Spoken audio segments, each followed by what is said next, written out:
Well, a very good evening and welcome to the Ken Rampersaud show here on Islands Old Radio. And guess what? We in Scarborough, Canada. I am so glad to be here that I could really get to hear a different story of someone like Maya, who was abused among so many things, who lived with lies, deception, so many bad things. And I'm so glad that I'm next to Sandy, who can help us talk about all of this and put things into perspective. Sandy, I want to welcome you on the Ken Rampersaud show, and from our hearts with Relika and Ken. We made this trip especially because of you and DJ Che, because you guys are two special women. Aww. So I want to give you, reading your book, The Unwanted Wife, really bring up a lot of emotions, spur a lot of emotion. I'm a nurse, I'm a human being, and I could not believe that one person, Maya, went through so much in life. But what is really good to me and why I could not wait to do this is because today, and I know Maya looks beautiful, Sandy looks beautiful, and she displayed the best of any woman. I want to believe that she is capital WOMAN. So Sandy, thank you very much for agreeing to do this show with me. All right? Thank you for being here and interviewing me. It's a privilege to be on your show. Oh, thank you. And of course, I want to say thank you very much to have with me Radhika Olarti. She is Brown Sugar. She's the actress in Brown Sugar. Too bitter for me, for those of you who don't know her. She's seasoned. She is another powerful woman in our society. And I'm so glad that I am always with nice women who make a difference in our world. Radhika, welcome, and thank you so much for coming with me. Always a pleasure working with you, Ken. And for those of you who don't know me, it's because y'all don't watch YouTube. Good evening, viewers, and greetings from Scarborough, Canada. Today we are here live and direct from Toronto. Is it Toronto? Toronto, Canada, with a beautiful Sandy Mek. Sandy, thank you so very much for saving the time. I know it's busy, you've been away, and you had to make the time to come back and do this interview with us. Thank you so very much. We have been looking forward to this interview so very much. Sandy currently lives in Pickering, Toronto, in Scarborough. Yeah, I keep saying Pickering, I'm sorry about that.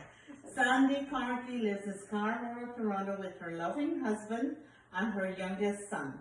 She is the mother of 4 children and the grandmother of 3.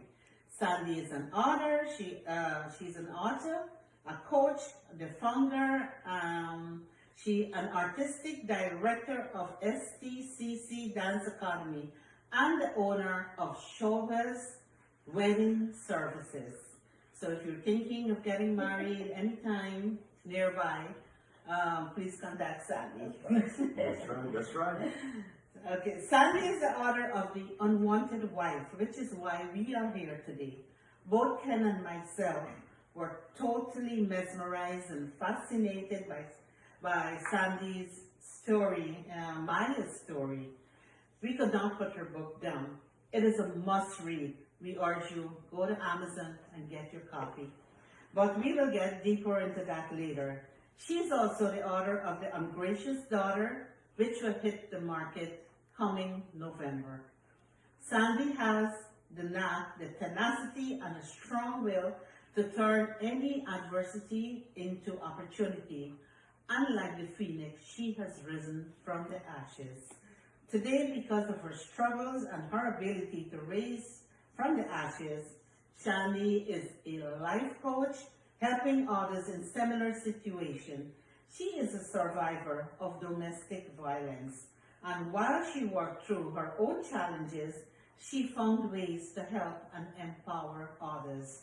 She uses her strength and knowledge to help people achieve their own unique version of success and empowerment. Sandy has always been highly motivated, as well as super motivational, with a spirit and energy that is super infectious. Above all, her heart shines through her warm and comforting smile, as we can all appreciate. Sandy has received many awards of recognition for her achievements and for her outstanding volunteer work.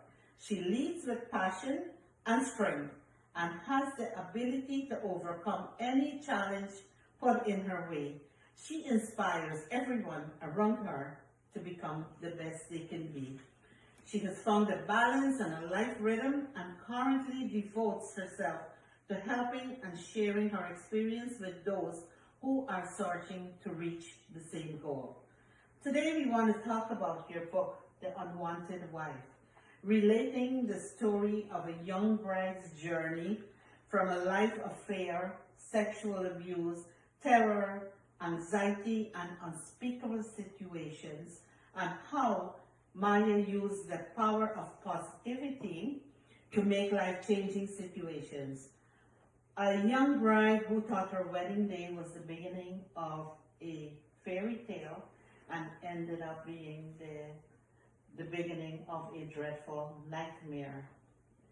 A story of a young bride adapting to a whole new life, a young mother surviving horrible situations for the sake of her children, and how she's able to find true love after it all. Maya's destiny is a roundabout journey full of unpredictable twists and turns, but all is well that ends well, as Shakespeare said. So. That's right. So, before we start, I want to say thank you so much to my sister Anita for bringing me here, for always accompanying me here. Also, I want to say special thank you to Thomas for allowing us to come here today. And I'm so glad, despite all that Maya or Sandy went through in her life, that one thing keeps striking me is that I'm so glad at the end of all that she went through, she found a man who could really, truly show her love and give her love. Because, going through some of the things that Maya experienced, it's not an easy life. And I'm so glad that you radiate from all your pictures I see. You are a shining star. So my first question to you is, why did Maya choose to tell her story? So I chose to write Maya's story because Maya's story was similar to mine. And in most situations, I did experience a lot of what Maya went through. Right. So when I started to write, I wrote it, my book was not supposed to be a book, it was a journal. Getting this out of me for therapy. I wrote my notes down to get it out of my head, to cleanse myself. That was my way of dealing with things. Right. And eventually, many years later, I would tell my story to people, and then they would say, you should write a book. So my book came out of my story. Came out of my story, but because of legal issues, and I didn't want to hurt anyone, and I didn't want to bring pain to anyone. I actually was also threatened that if I did tell my story that I would be sued. So wow. I had to write it as a third person. Wow. Yeah. Okay, good. So most of the situations are similar. Right. But because of legal issues, yeah. we're just going to keep it just like how we're That's talking right. about it, Yes. Yes. So, Sandy can be sued. No.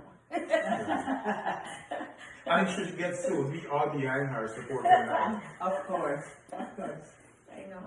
And that's the sad thing with a lot of women are afraid to tell their stories Right. because of these things, because of being threatened and because of the abusers still trying to take control. Right. Yes. And that's one of the things, that as I was reading your book, that's one of the things that abuser does. But I would ask my co-host to continue with this interesting interview. Sandy, why did you choose to write your book and tell your story?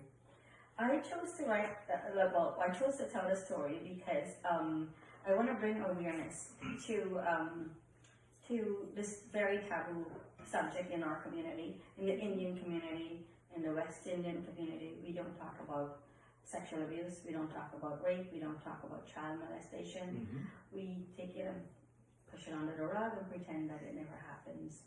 But it does happen in our community, and that's the reason why I wanted to tell my story and the story of Maya, to bring that awareness, and also to give a voice to the voiceless, the women who are afraid to speak up, or who are ashamed to talk about it, or who are still fearful of the abuser, and still ashamed or feeling guilty about it. Those are the women that don't have the voice to do it, and I think that I have that courage that I want to give that voice to the voice. I applaud you for that. Courage is the word to move on. Yes. No, it is like so many women going through, you don't know, they are so afraid to tell their story. Absolutely. They are so afraid to go for help. They are so afraid to tell even their parents, or, you know, they're afraid to talk about it. So I do applaud you for breaking that barrier. Yes.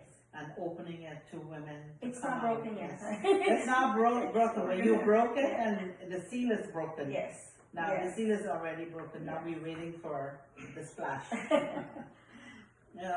So from your book, The Unwanted Wife, I gathered that Maya had a sheltered life growing up in Guyana.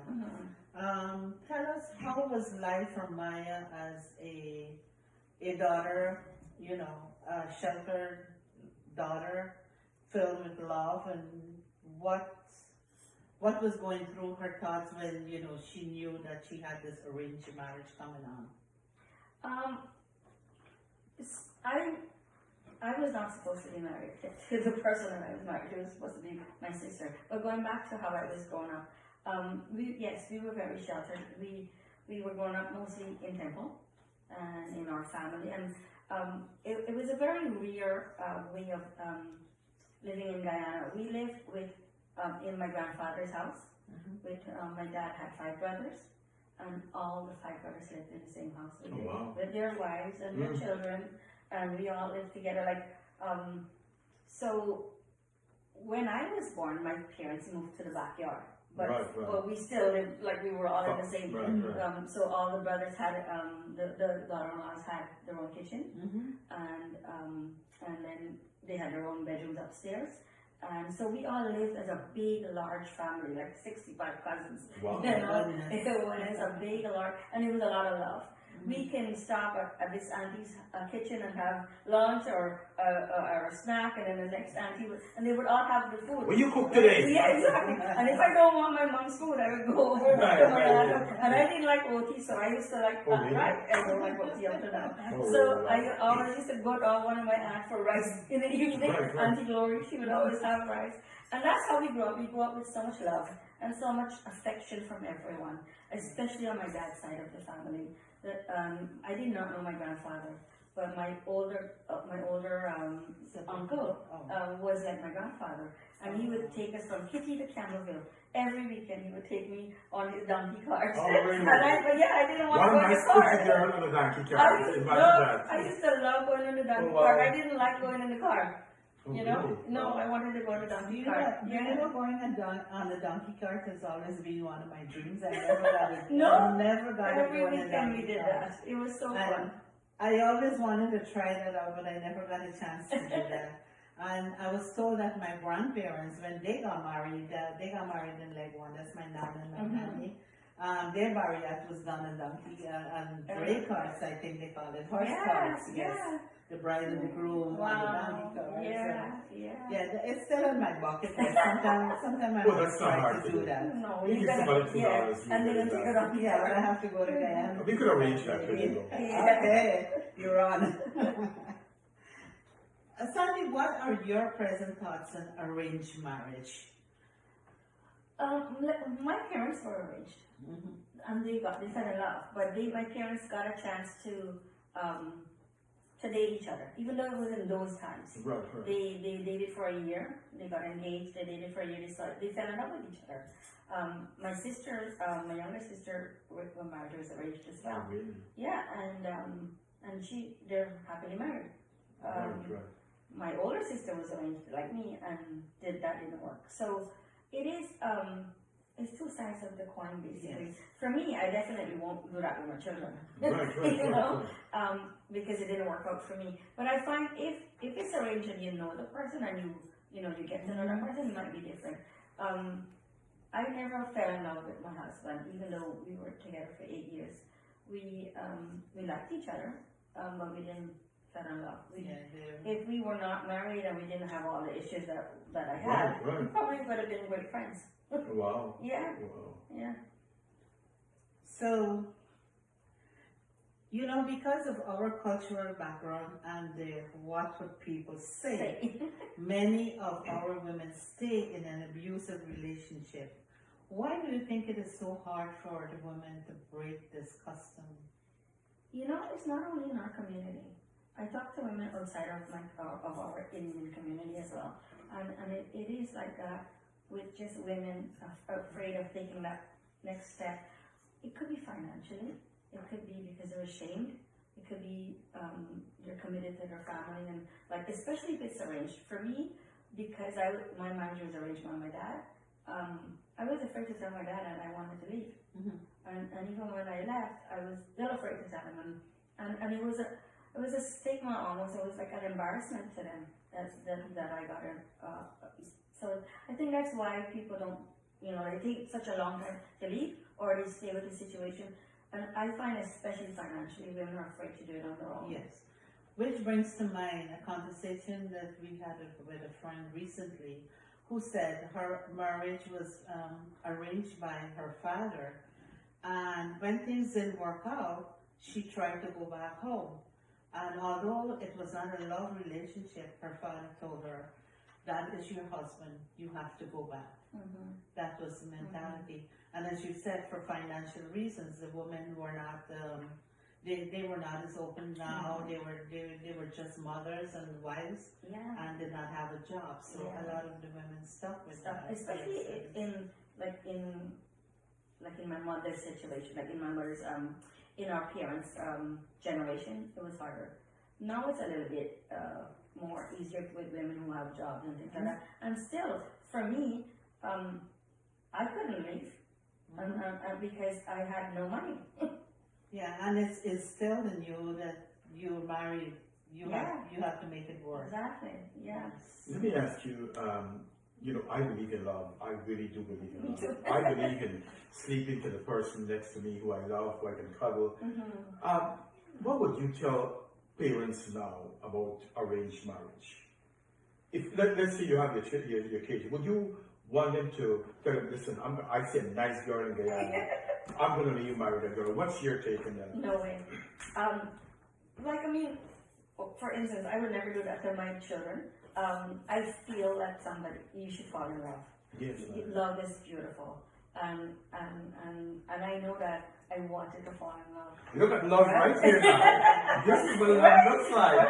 I wanted to fall in love, and I know that I had all this love to give. Yes, And of course, growing up in Guyana, we watched only Bollywood movies, yeah. right? We didn't watch my parents didn't even let us watch English movies because it had kissing in it. Oh, Yes. We weren't allowed to watch those. Yeah. So we But were. we knew we had to have that Right. chemistry. Yeah. And I wanted to have that. I wanted to have that love that I see in all the Bollywood movies, right? So even though I went through all that, I still had that hope.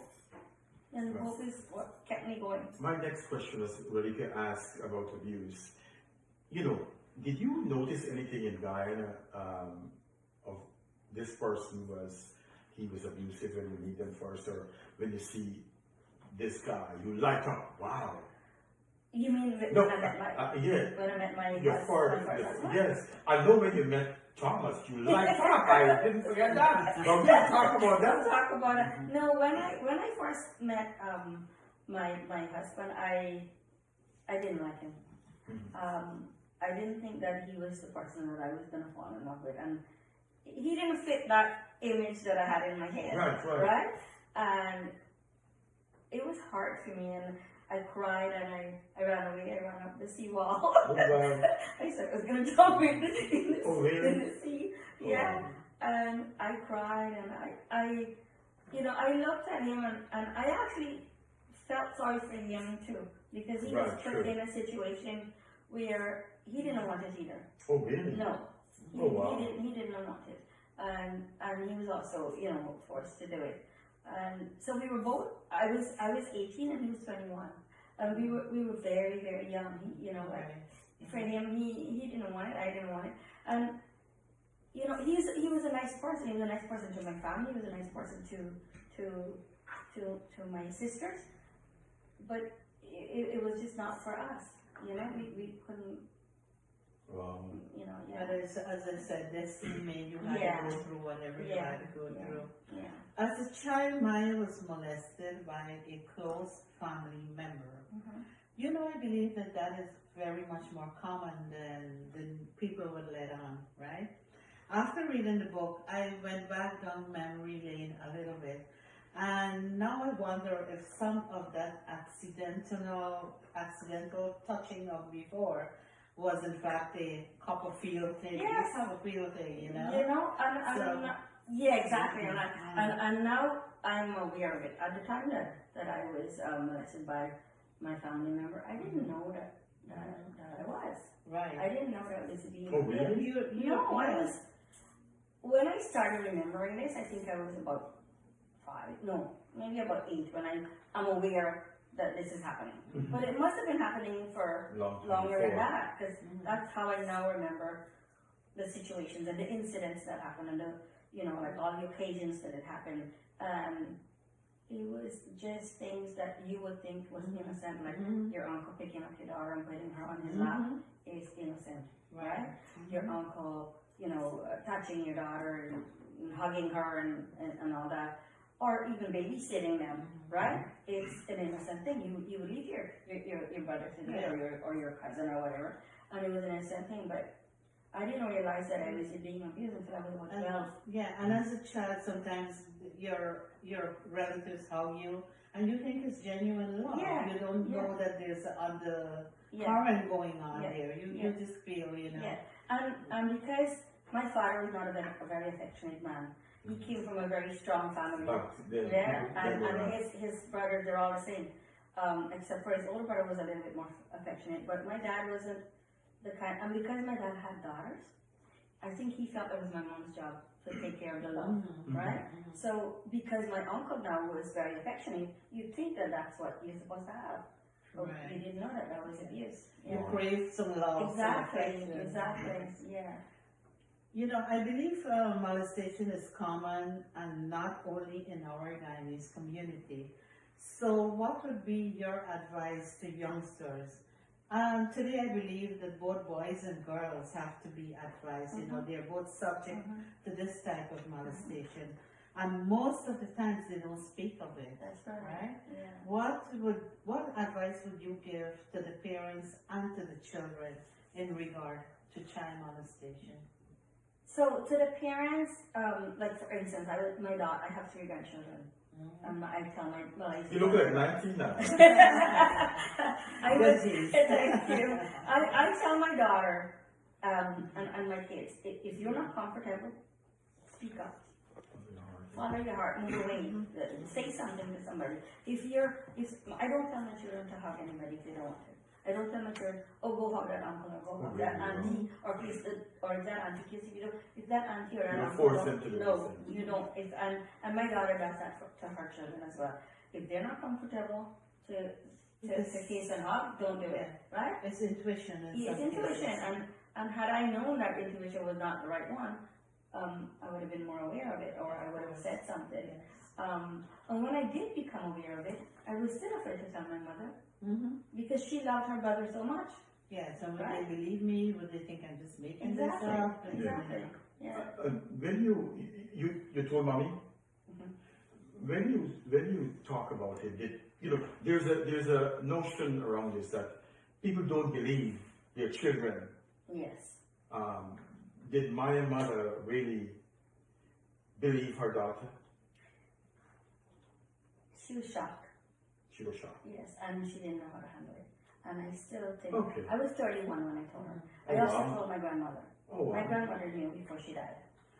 I think she was torn between the love of her daughter and the love of her brother, because according to the book, Maya's uncle, that was her favorite brother. Oh, really? Exactly. Yes. Yeah. So does Maya have any connection with her uncle? In the book, Maya doesn't have any connection with her uncle. In real life, I don't either. And But when, if- like I want to go back a little bit to talk about Good. telling my mother. Yeah. I was 31 years old, and it happened when everything in my life came crashing Falling down, down. Yeah. and everything came out at the same Right. time. And so my mom had to deal with everything that was crashing down, On you. plus this, Right. because I just blurted everything up all at once. Mhm. So handling it, like all I wanted was support. I didn't want no help, or I didn't want any, you know, anything. I just wanted think you to wanted say, to get it I off just your want- chest. I just wanted to say, "Are you okay?" That's all I wanted my mom to say. Right. She still hasn't said, "Are you okay?" But Oh, wow. she's still did. And now that I'm a coach, and I hope she's not watching, I am It's coaching so her. good for me. I am coaching her, but she doesn't know that I'm coaching her. Oh, yeah. Right? I'm coaching her on how to handle it, Yeah. and how to deal with it when people ask her, or when people talk about it, Mhm. or when her family will say, "Oh, your daughter is so ungrateful, she's ruining the family." Wow. People have told her that already. Yes. Wow. And how do you handle it when your sister-in-law or your aunt or your cousin call you and say, "Oh my God, what daughter doing to the family?" How does she Yes. handle that, right? Is she going to be able to say, "My daughter is doing this not for herself, but for every other woman that is getting abused," Mhm. right? Yes. She now needs to be coached that way. Yeah. Because she doesn't know. She doesn't know how to handle it. Yeah. Did you ever, later on in your adult life, met the abuser? It was the hardest thing to do because Yeah. in every How did you time, handle well, that? because I didn't tell anybody. Right. In all through my adult life, I had to be facing him all the time. Right. He was in every situation. Oh, wow. In every family parties, he was Mhm. the one that was making all the sexual jokes and everything. Oh, really? Yeah, and I had to just suck it up. I had to deal with it. You get angry? I'm It's angry at kind of myself because I didn't deal with it then, and I Right. waited till now to deal with it. Right. I let him get away with it for all those years. And my question to follow up on that, if you get a conversation with that individual, what would it sound like?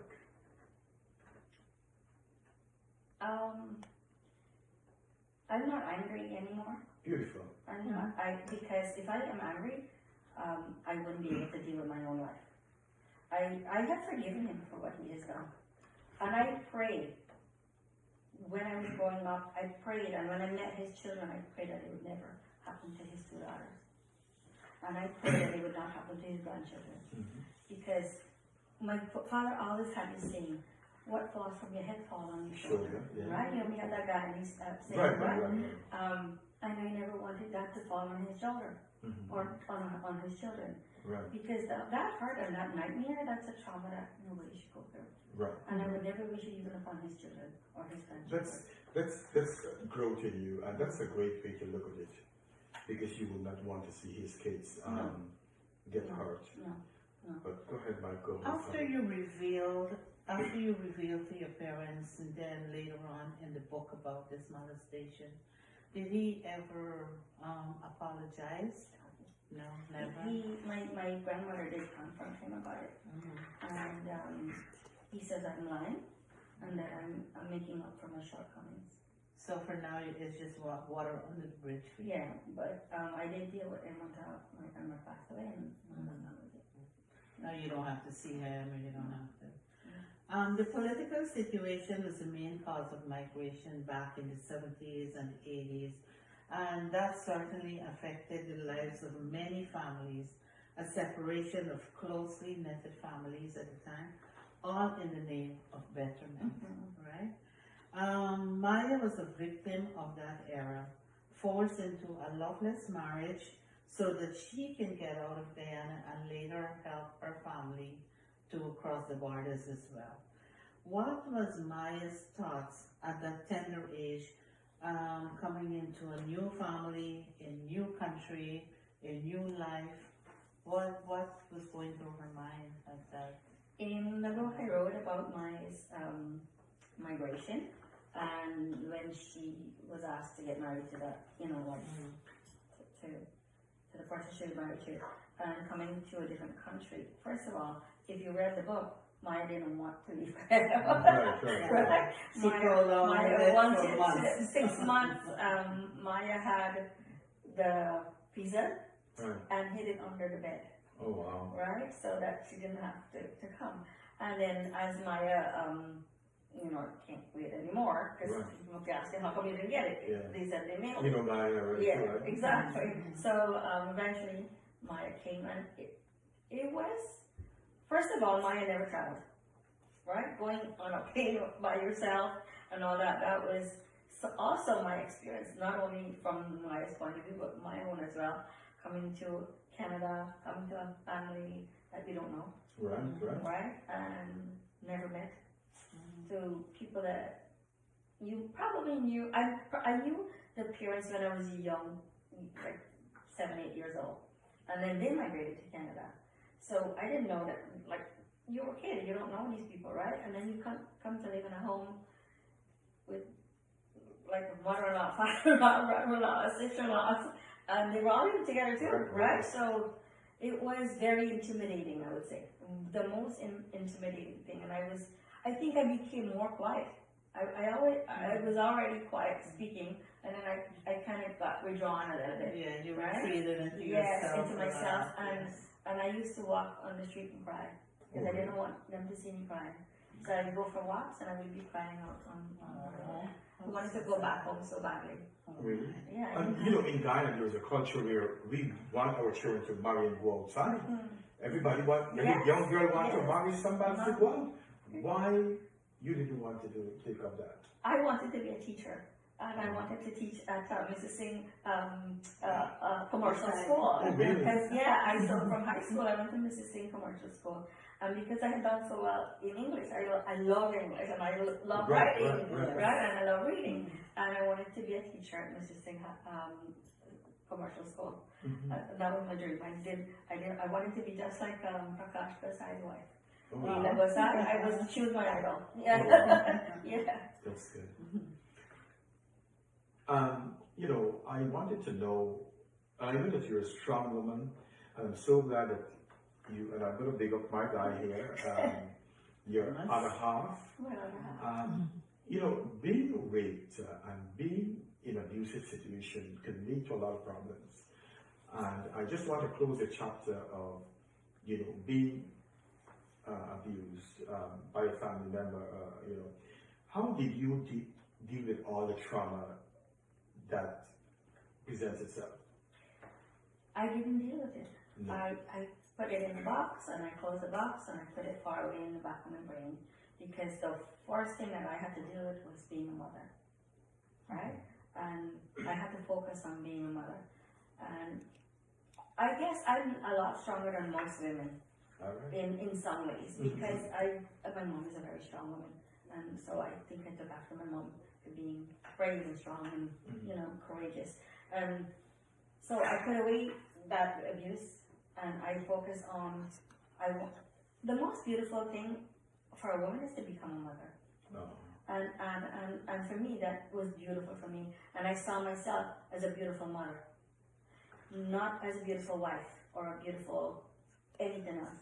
As a mother, I focus on that. I focus on the fact that I have 2 children to take care of.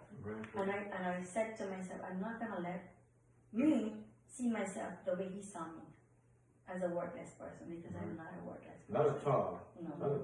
He did not see the beauty in you. He did not. No, he saw the beauty. I think he just didn't see the worth. Yes. Because I think they were all fascinated by But it. when you get, for me as a man, when I see somebody that's beautiful, I'm like, beautiful, oh my God. But going back to, you're saying you as a mother, as a father, when my son born, I think to myself, that was one of the greatest moments for me. I actually went with my wife to witness the birth of my son. And I turned a baby after that baby born. I went to the bathroom and cried. Yeah. That was such a profound thing. It is. And I understand your feeling. Yeah. Yes. The most Daddy? beautiful thing. Yeah, exactly. When my son said it first time, Daddy, my heart dropped. Exactly, right? But Yeah. go ahead. No, and that's the same. So after I came to Canada, I went back to school, and I insisted on going back to school, and I wanted to have a baby. I was 21 years old, Wow. and I said to myself, I'm gonna stay. This is my parents put me here. I'm not gonna embarrass my dad. I'm not gonna leave.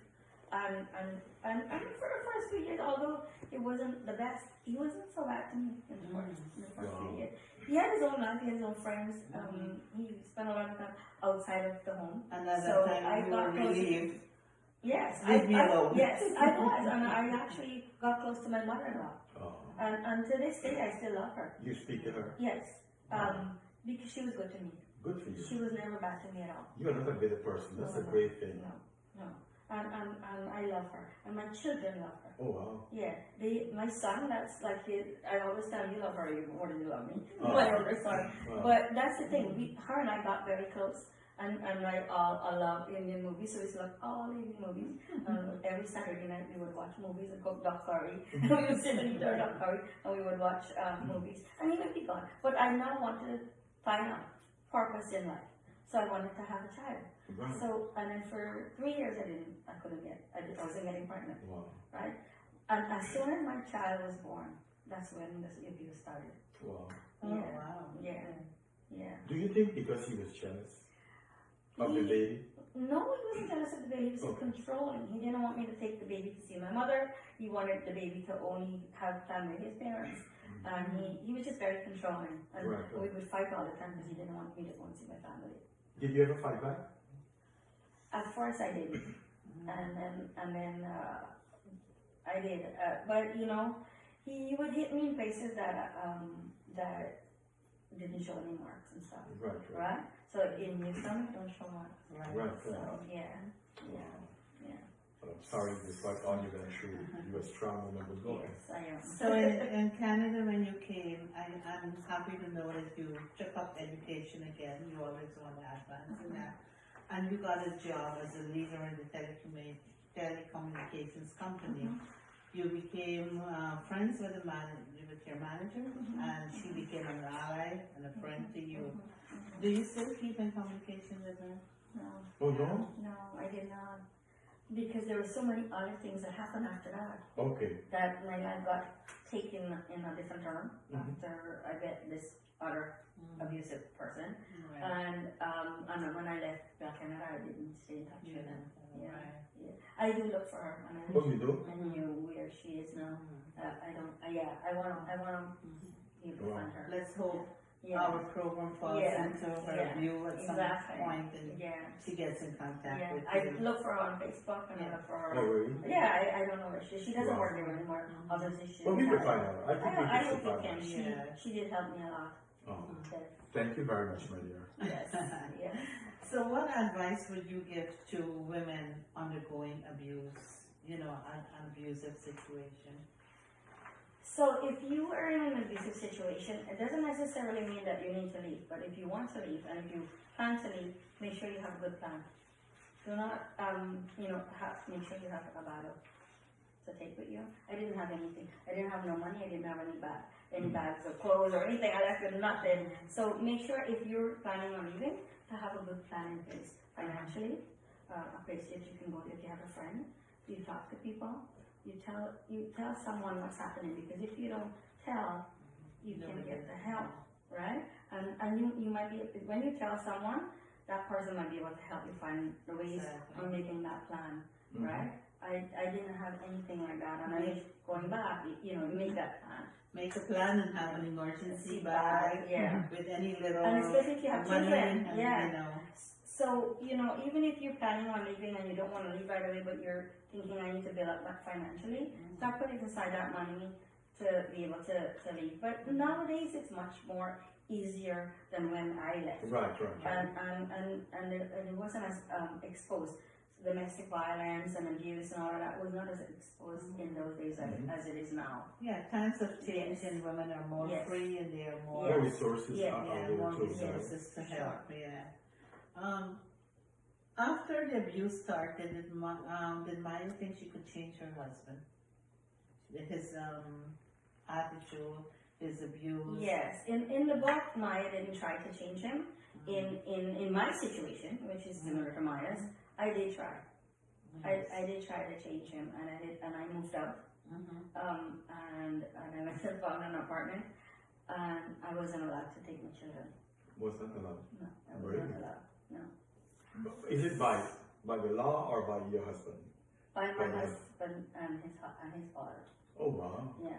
Oh, the father was very involved. In it. Yes, he was. He thought he was the father. He was very determined He to was. keep the He was grandchildren. very, yes. He fought you to the very end for My daughter was 18. custody. Oh wow. My daughter was 18. Yes. So what's the relationship now with the grandkids and him? He passed He away. passed away. He passed Oh, away. okay. I never stopped my children from loving their grandparents. Okay. And they love him, and they will tell you that now. They will listen to him to this day. Mhm. Right? And I never showed them the bad things that happened in that relationship. I actually moved in the next street from them Oh wow. so that my kids can have a relationship with them. Mm. Yeah. So the kids were not actually aware of the abuse going on? No, You no. hid it from They them? were too small. Not so small to know. My oldest one was 5. Oh wow. The youngest one was 18 months old Mhm. when I left. Mhm. And I fought for custody for her until she was 18. Oh She was wow. 18 months when I left. Wow. Yeah. I had a huge battle and with I had two custody cases. One from the husband and one from the father-in-law. Wow. Yeah. That's, I don't get it. My money's done. My money was done fighting for my kids. Where did you get the strength for all this fighting that you did in your life? I don't know. All right. I think it's just focusing on making sure that I keep my kids and I have custody of my kids was most important. Unfortunately, when the kids grow older, they were back and forth, you Oh, know, really? because of being spoiled with the grandparents, getting everything what they wanted. It was different. I know that I really want to do some work with you because you are so well versed, you're a coach and so on. So you will bring me back to Canada and Yes. we'll definitely work on some domestic violence, rape, suicide prevention, depression and so on. So I really want us to do some work together. For sure. You know what I'm saying? Definitely. So that would be a great thing because there's so many women that's going through the things that you are going through. And ladies and gentlemen, you're watching the Ken Rampersaud Show on Islands World Radio and on my Facebook page. Guess what? We're going to try my best to do a rerun on this on Monday night. And if you want to buy this book, The Unwanted Wife, A Pretty Woman Next to Me, you can get it right on Amazon. And It's also not on my expensive. website, Tell us on your website. sandymac.com. Easy again. And you want to spell it out so people can get it? So it's Sandy, SANDYMAECK.com. And you know what? Please go ahead and support her for this book. It took her so much courage to write this book. It was a difficult task. To rewrite your life, to rewrite the things that happened to you. I'm sure she'd tear up. You know, as a guy who was reading her book, there were so many different moments that I was going through and emotions. I was like, oh my God, I hope they arrest him. Oh Lord, Jesus. I was talking about everything. So guys, you have to buy this book to read it. And not that she's telling her story, but it's a good book that it's insightful. It can navigate you to get all the help that you want to. And if you're in New York or the United States, you can always call Brown Sugar or myself. And if you're in Canada, I'm certainly sure they could reach out to you. Of course, on my website. That's right. Get her website. sandymac.com. But guess what? You have to buy the book first. Yeah. Go ahead. I'm on Facebook and Instagram as well as Sandy Mac. It does not really take the courage for her to bring out, for you to bring out the story from inside. But remember, you are also battling with family members.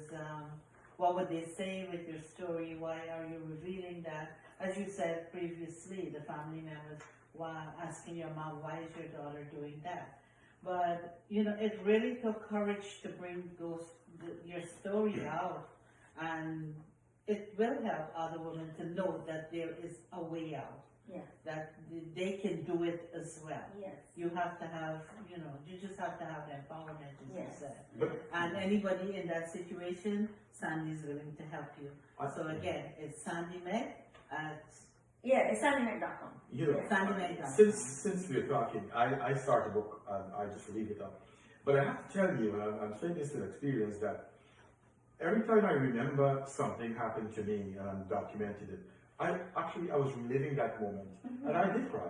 I did feel like. Yeah. Did you go through this? Yes. Yes. I went through until it, like, that's why I say it's tough to live your life. But because you're doing this, it gives other women hope. Yes. When they look at you, when they read your book, and when they find out that you get a good husband. Very good. But go ahead. No, and you know, that's the thing. Not everybody wants to write a book about their story. Of course. Not everybody has the courage or even the strength to do that. Right. You know? But if you want to write your story, contact me. I will help you to do that.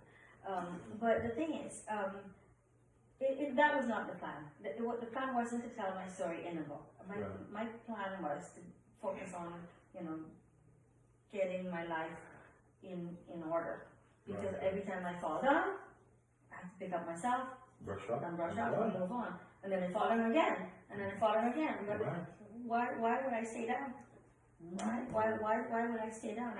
And that's the one thing that I tell to my clients. You know, when I do my coaching, it takes one day at a time. It is one day at a time. And don't look for everything to happen drastically or something great to happen. It's one day at a time. And I work through that one day at a time. And I focus on doing little things with my children. And we didn't have a lot of money. I was a single woman. I had 4 children. But I made sure that we had a lot of fun. And fun and just sit in the living room and build a little tent, and you find just having a little picnic in there instead of going out. You know, yeah. Like I said, you are a true phoenix rising from the ashes. You know. I just curiosity. Where is your husband presently? My ex-husband. He's in Vietnam. Oh, really? Yeah. And we did get along after all. I did forgive him. Oh, you did? Yes, I did no way that. No, he's not. But the reason why I knew for the rest of my life I'm going to have a relationship with this man because he's my children's father. He's going to be my grandchildren's grandfather. Right. And so I did forgive for what happened. Yes. I mean, I know that there was a lot of things that was beyond his control as well. That's great. And there was things that he didn't know how to handle. And I did forgive him. And the reason why is because of my children. Oh, beautiful. Yeah. You're a classic example of all of this here. No, because in whatever we go through in life, forgiveness is a big thing. Yes. And if God can forgive, why can't I forgive? You sound like a preacher now. No, I believe in God, right? Yes, and unlike my husband who doesn't, but yes, I am a believer in forgiveness. And in order to forgive, you can smile. If you don't forgive, your smile is taken away. Wow. Yeah. Talking about control, your brother-in-law seems to have been the alpha in this whole family, right? Well, the thing is, I don't want to delve into that because that's in the book and that's my story. That's my story. That's my story. But in a lot of similarities in that, that was just in the book about that. Yeah. Okay, but do you think that? Why do you think he had control over his brother? Such a big control over. To this day, I still can't figure that out. Yeah, to this day, I don't know what it was. That something was. Total control. Yeah. I don't know. It's an enigma. Yeah, it is, and it's puzzling. It's puzzling. Yeah. Did you think that Maya ever get a chance to ask her husband, why did you allow your brother-in-law to ever touch me or do anything to me or say something that would hurt me? Because as a normal man, there's something that I wouldn't want or I would not tolerate. Yeah. Like I would ask myself, even if I come home and my wife tells me something, I would want to hug her and support her and say, oh my God, I'm so sorry, I'm going to beat his what is. But it's not, like in Maya's case, she was too timid to confront him. And in some cases, he seemed to be too timid to confront his brother as well. Right? So, I felt like in the book, Maya and Jason was a victim of that control. They were both were. Right. Not only Maya, but so was Jason. So I want to know now, just simply, where is this brother? I don't know. because, you know, like me, I was saying, I'm waiting now in the book, reading now, Lord, hope the next page, the police get in all of this. Jesus, when I hear policemen in the car, bam! Yeah. I was ready. And look how in the book, right? In the book, and some part of it is also similar to me, Right. where the RCMP came into the situation, same Right, as right. in my life, right? And that's how I ended up meeting my Kevin's dad. Right. Saying like in my story, she met the RCMP officer Right. through this police. But they We're were going to focused. get to that Yes, stuff in a okay. minute, but yes. But they were focused on helping, like their own story and their own case, and not mine. They didn't help mine at all. And similarly, they didn't help me. I want to ask you one question about domestic violence in Canada. I don't know much about it here. Do you think that the Canadian government is doing enough to help the victims of domestic violence? I feel no government is doing enough. There's no funding as much as it needs to be, Right. but it is a lot more than what it was back then. It's a lot. We've come a far way. Yes, especially Canadian government. I don't know much about American.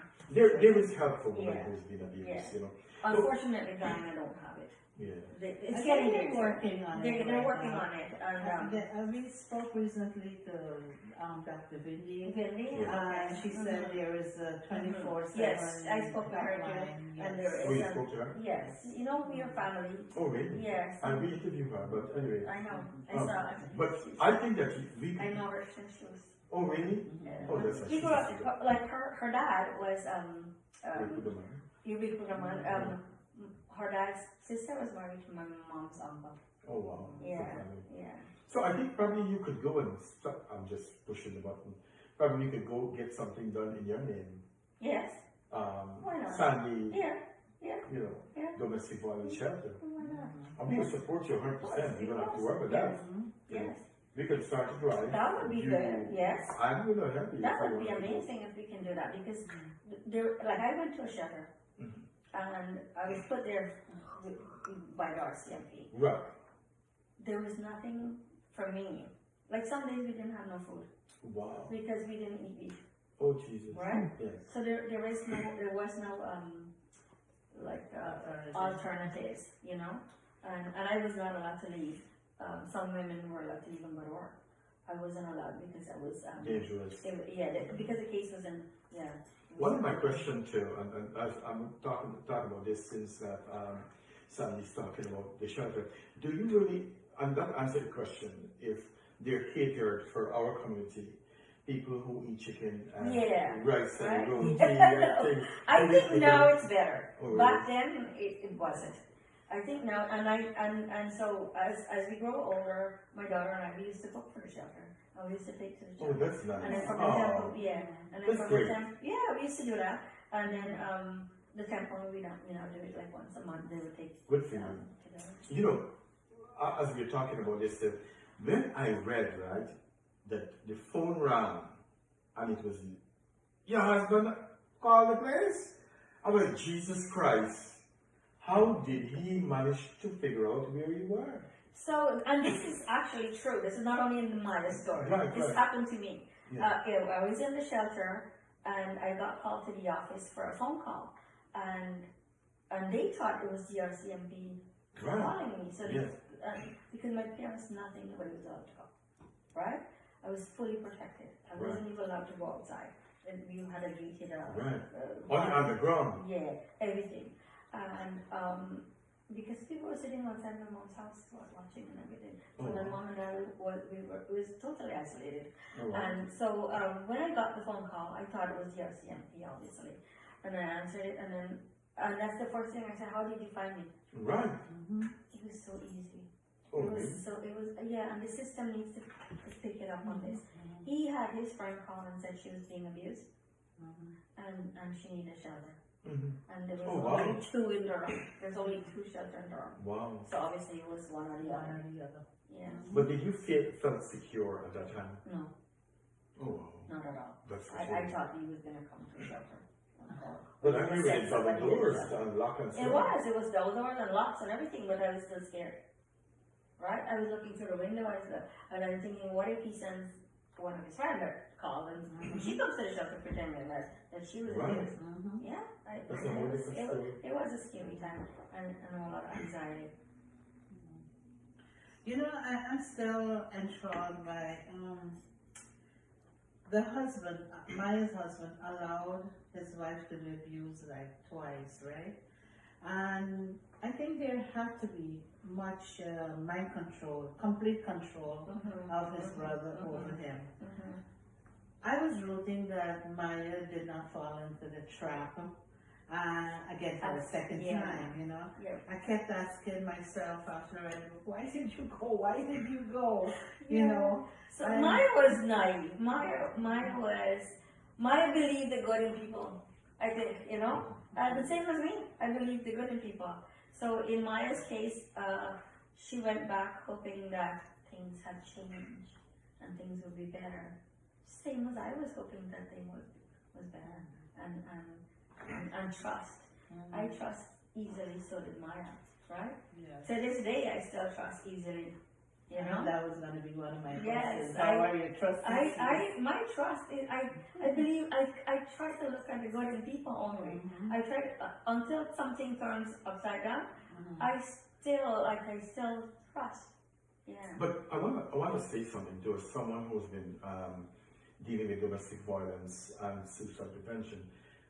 This is not something strange. Like I was telling someone today, we were talking about a book, and I said to them, people are always quick to say, why did it take so long to leave? Why they're not leaving? And I hope that sometime down the line we can talk about all of this. You know, it is tough to leave a toxic relationship. You know, there was so much power and control. That's what this relationship is about. It's about power and control. But my question to you is, just for our audience to hear, why did Maya stay so long in the, yes? Yeah. Why? I'm just asking this for, I mean, I understand. Yeah.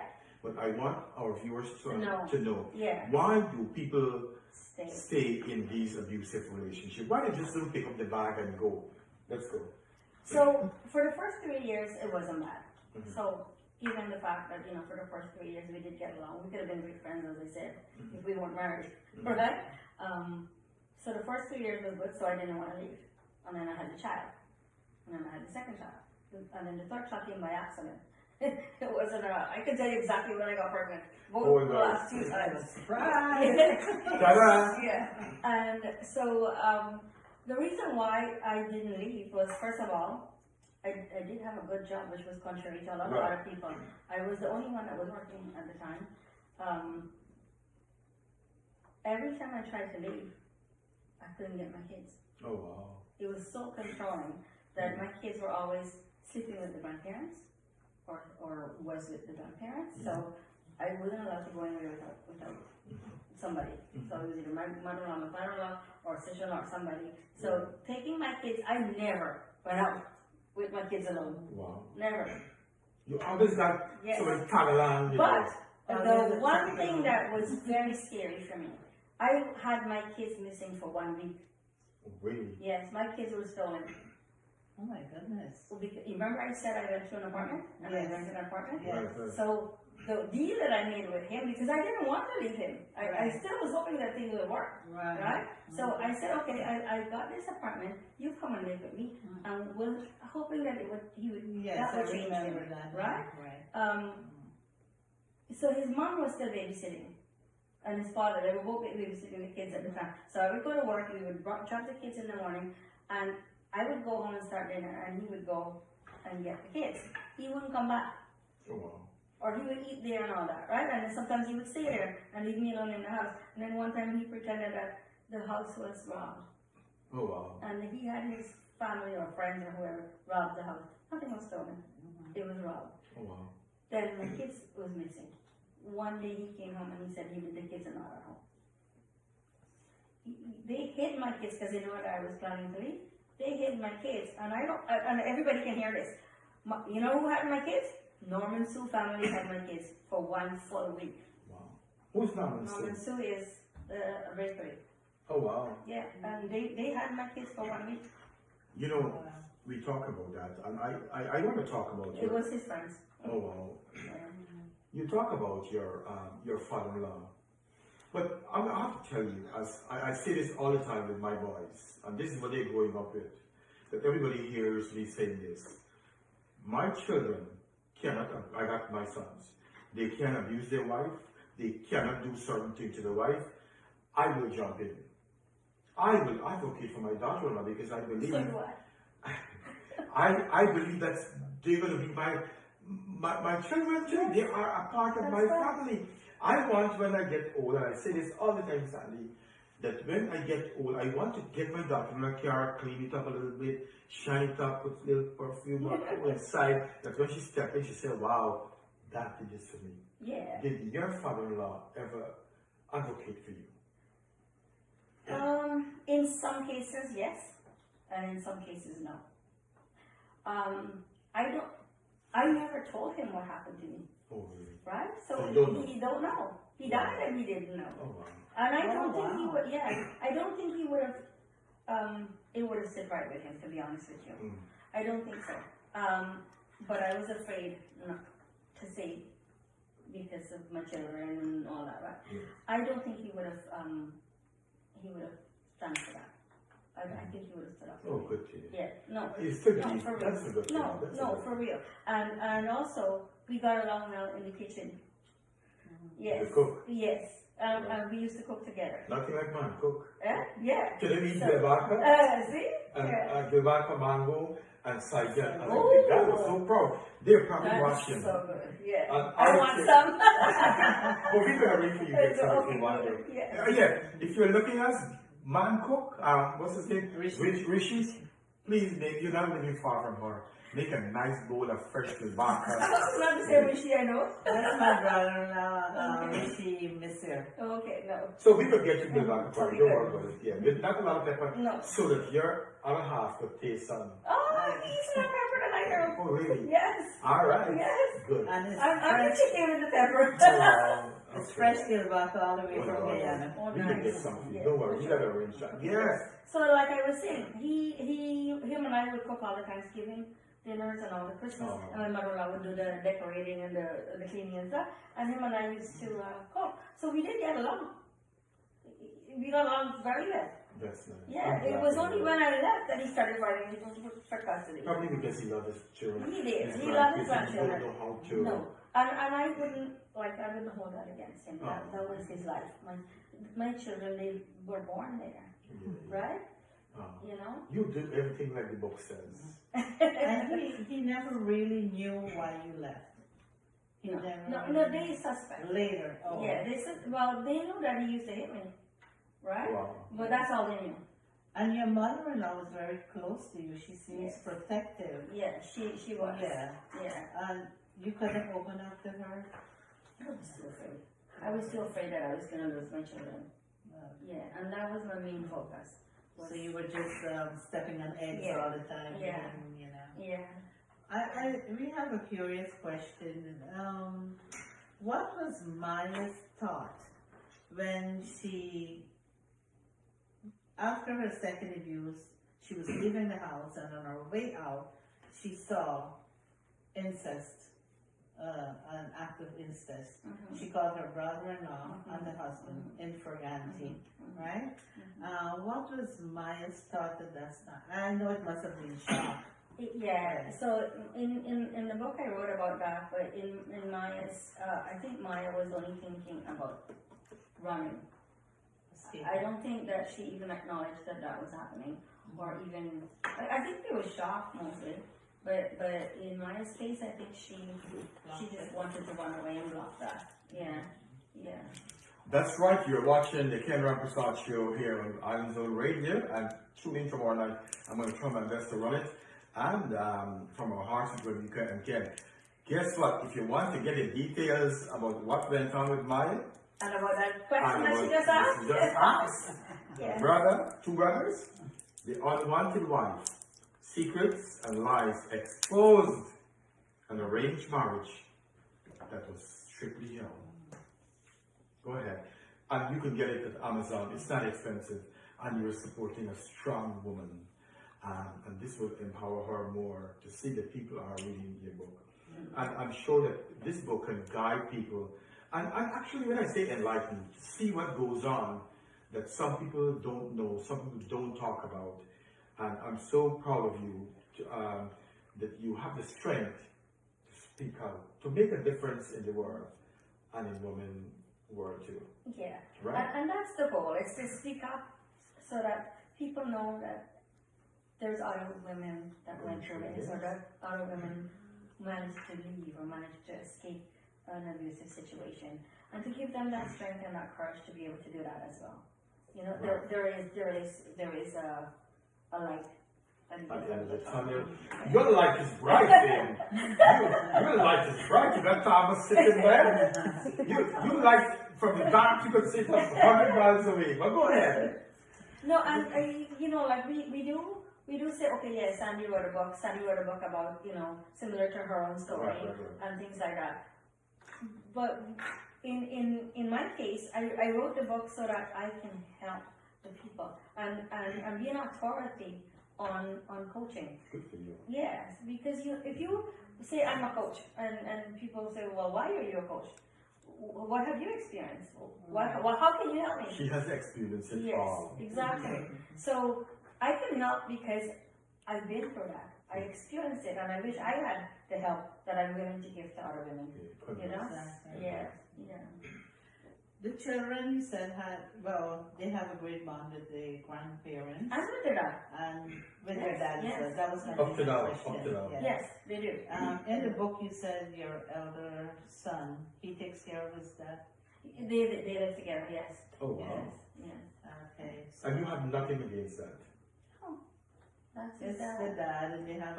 He only has one dad, like, that's his dad. You're a sweetheart. You're an exemplary mom. No, and you know, I in my heart, I feel that I have forgiven him, and in my heart, I feel that he has regretted what he has done. You think so? Yes. Do you ever talk to him now? I talked to him. You do? Yeah. Well, what's his... Thomas talks to him. Oh, really? Yes. What's his response? We don't like have a conversation or anything like that. Well, we'll say hello, and he comes to my daughter's house when we're there. Oh, really? With my grandchildren are there. We go for their, you know, if they have birthday parties and whatever. We talk to each other. Yeah. I hope Thomas don't want to fight you. I'm just... No, Thomas is definitely not fighting with anyone. No, He's not that kind of person. You know that's water under the bridge, and Yes. you still have to Yes. maintain a And relationship yes, because exactly. you have children That's and right. grandchildren That's together. right. Yes, and Thomas is also a grandfather because he, Right. my grandchildren love him, especially my granddaughter. We have to get Thomas on the show too. To get his side of the story. Thomas is not a public speaker at all. We can help him. He's so nice and easy to But you know, if you were to talk anything engineering or anything nuclear, he'll talk to you. I'm definitely sure Thomas will talk beautifully about his wife. You see, I'm easy to talk to. No, right? Come on, he can talk. He probably You might have to give him some drinks first. We could give him 3 drinks. It's okay. But go ahead. You know, Maya's children were her anchor, and she made all the sacrifices and faced whatever challenges she had to just to be with her children, keep her children, make them happy. When you decided to write the book, did you speak to the children about the situation you went through? Yes, yes.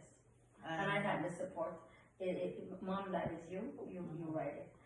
My older daughter was a little bit skeptical. She always had that Guyanese thinking, oh my God, what are people going to say? Right. People are going to know everything about us. My second daughter was like, go for it, Mom. Go for it. And my sons too. And especially my younger son was very supportive. He bought me a laptop. Oh, good for you. Great.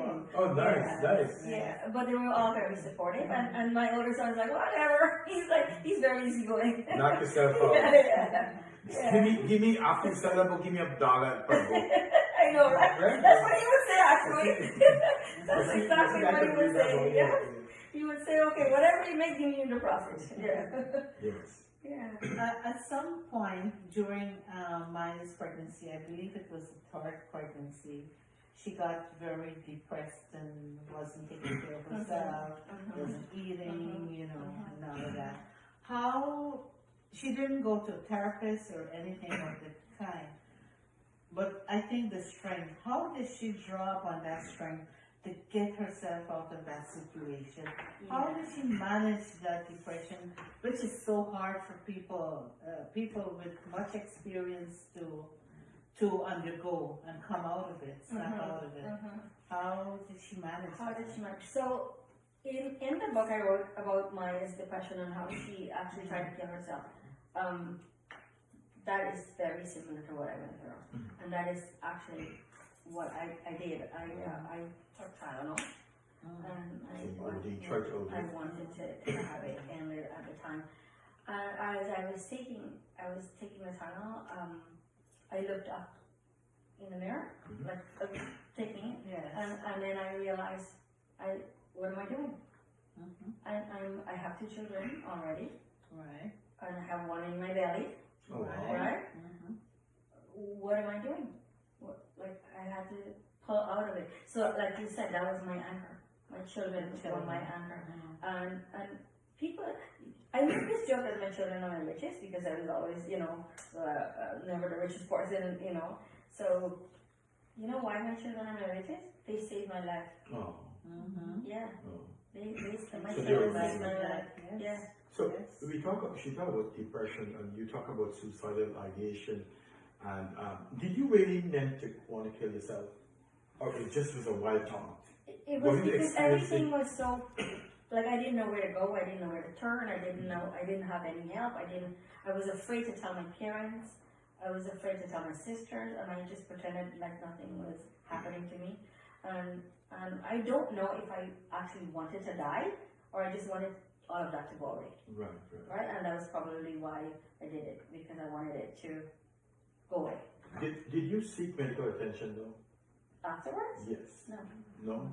So you just took these pills, and that was it? I threw it up. You did? Okay. Yeah, she provoked. I provoked vomiting, and obviously, I did go to the doctor following me to make sure that the child was okay. Safe, yes. Because all that vomiting was not good. Right. And sometimes I feel guilty because of what I did. Yeah. My third daughter has a lot of medical issues. Oh, really? Yeah. The same one when you were pregnant? Yes. And she has, at the age of 2, she had a severe asthma. She almost died. Oh.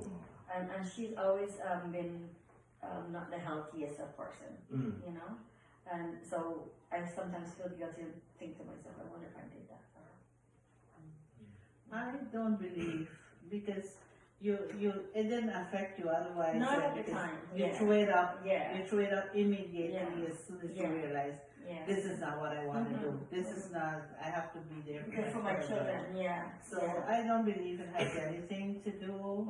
But again, you were undergoing a lot of stress. Yeah. You were undergoing depression at the time. Yeah. So that may have an effect. And I am doing a lot of research on pregnancy and what people are going through while they're being pregnant, and I'm still researching that right now. So I am not an authority on that subject, but I feel that the reason why I was told that the reason why she got asthma, she wasn't born with asthma. She developed it at the age of 16 or something. Wow. Was because she was seeing how depressed I was, or how stressed out I was. Yeah.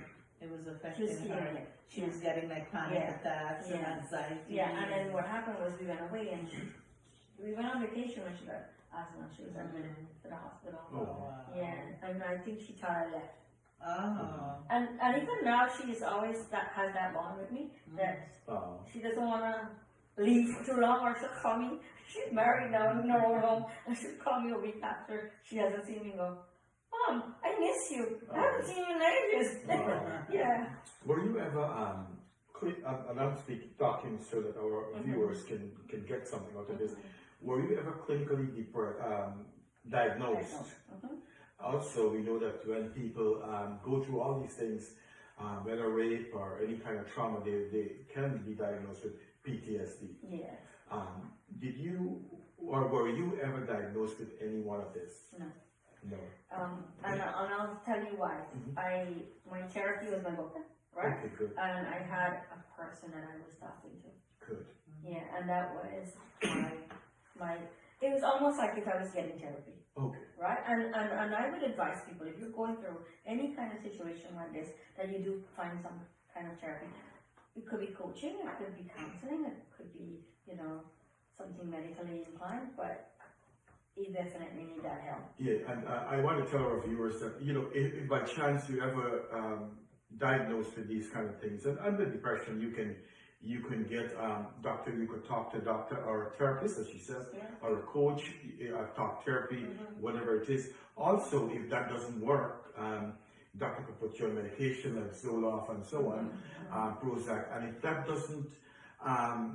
doesn't work, then you could get both of them. You could get talk therapy, whatever it is. Yeah. But I want to encourage our viewers that in case this happens, like Sandy says, make sure you get help. And this doesn't have to be a life sentence. You can get medication for 6 months, 3 months, a year, whatever it is. So I encourage all of you guys who's watching, and you got family would call you, seek medical help. And you can get help with depression from your medical doctor. We could start the process right there. Yes, and if that's they right. can deal with it, then they go to a psychiatrist or whatever it is. Yeah. But whatever you do, try not to commit suicide or take your life. And if you have Any kind of thoughts, get Okay. help. Seek help. that's right. Yeah. Also, I want to add, since we're talking about depression a little bit, always seek help no matter what's going on, and never be afraid or ashamed to discuss these kind of things, Yes. And if you know anyone that's going through suicidal thoughts or ideation, you stay with them and you call 911. That's right. That's So right. we want our show to be educational. Yes, of course. And that's the one thing that I encourage people to do is talk to someone. Right. You never know where you're going to get the help from. And I never expected that I was going to get the help from my friend that I was talking to at work. But that was the person that helped me the most. And guess what? Don't forget, you can always call Sandy. Call me. Call Sandy That's anytime. right. If you're in America or in Japan, That's wherever, right. call Sandy. She has experience, she is calm, she's easy to talk to, Yes. and she is soothing to be next to. So please call Sandy. I can assure you that you will get the right care. Or if she can't help you, she can navigate you to get For the sure. care that you want, right? For sure. Absolutely. Absolutely. I just want to ask you, if somebody can get through to you now, can we do a shout out and tell them give them what advice would you give them if they have If they were going through suicidal. if Get they're the going through help. suicidal thoughts? There's so many hotlines you can Google, but get the help. Call someone wherever you are. In America, in Canada, we have 800 hotlines for teenagers and for women that are being abused. And we have the help that you can go. Right. But Give us you a lot can of also, help. you Give can us a also call me if you are afraid or you don't know where to go or you don't know how to do it. Let me know and I will help. For Thank sure. you. Thank you very much again. Ladies and gentlemen, don't forget, if you want the unwanted wife, pretty girl, there's a line between her secrets and lies exposed in an arranged marriage. Hell. And the details in the book. You have to buy it. Thank you. Buy the book. All right. And, like I said, and I always say this, we have to, as a man, I admire the beauty of people. I like to empower women especially. So that you guys could go, oh God, if people know, like my friend, and he's my friend here now, when we see the beauty of a woman, we have to embrace that and help them light up like this house. But I feel that beauty comes from within. Correct. Right? And if you have a clean heart and you're a happy person and you forgive people, that's very beautiful. And you know what I want to say about that too? When you get a partner, like Thomas and like me, yes. bright up your lights. Go ahead. After the investigation was over, and I'm sorry, I'm going back to the book. Yes, of course. You have to talk about the book. Yeah. After the investigation, Maya fell in love with the inspector who was in charge. I said, Lord of mercy, but go ahead. Detective, right? And later on, the relationship developed between them, and which she brought him a son, right? In the long run, this did not work out too well for her. because she later discovered that he had another relationship. But after that, this relationship left you heartbroken. Did you still believe that it was possible to find love after an abusive relationship and a relationship based on lies? No, that's when I gave up. And that's when I seek medical help. Oh, really? Yes. It was the second time. Oh, wow. First time. Yeah. Wow. That was when I was broken. I was broken down to my last thread. And that's then Mr. Man. Not No, yet. later. Not Okay, yet. oh, yeah, go ahead. I had to find the strength to find myself again. Good for you. Yeah. And that's how you do it. Yeah. And it took, again, that my children was my anchor. Yeah. And I knew that there was, like, my kids used to call him dad. Oh. Like, they loved him. And my father-in-law, my ex-father-in-law, and me got along. Yeah, and he was close to everyone. He used to, like, you know, take the kids there to see the grandfather, and he had a relationship with them as well. He was what I jokingly said, a tricky Trini.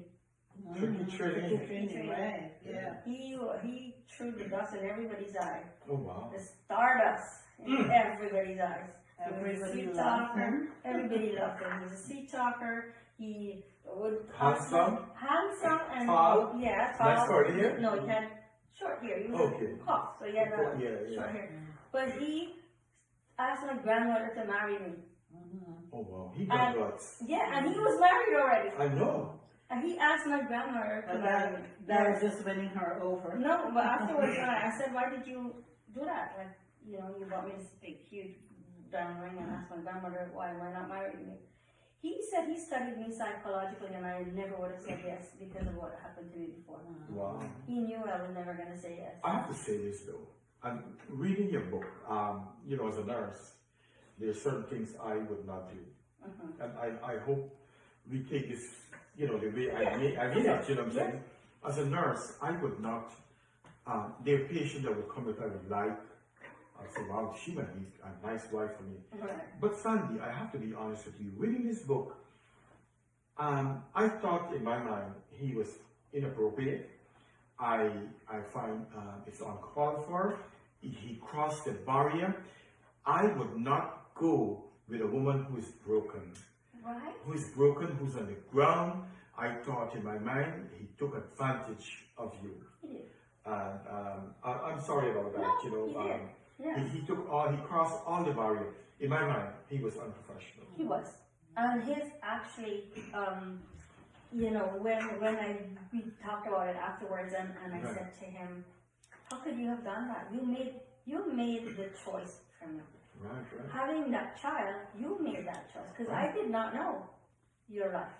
Right. You knew your life. You knew you had another wife. He was a You great knew. policeman. Yes. Wow. Yes, he made my life what he wanted it to be. Oh, wow. Instead of what I wanted my life to be.